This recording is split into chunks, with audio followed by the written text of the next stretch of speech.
அதே மாதிரி இப்ப வழக்கமாக எப்பவுமே ஒரு பிரஸ் மீட் அட்டன் பண்ணீங்கன்னா ஜல்லிக்கட்டை பத்தி ஒரு வார்த்தை சொல்லிருவீங்க. இந்த ஆண்டாவது ஜல்லிக்கட்டு நடக்குமா?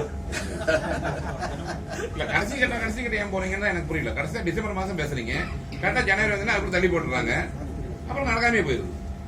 கவலைப்படாங்க, இதெல்லாம் ஆரம்பத்திலிருந்து நம்ம முயற்சி பண்ணிட்டு நீங்க சகோதரர் எல்லா நான் இதை சொல்லும் போது உங்களுக்கு ஒன்ன கடைசியில் இப்படி கொண்டு விட்டீங்களா, இப்படி கொண்டு என்ன பண்ற அப்படிதான் கொண்டு விட்டுருக்கிறாங்க.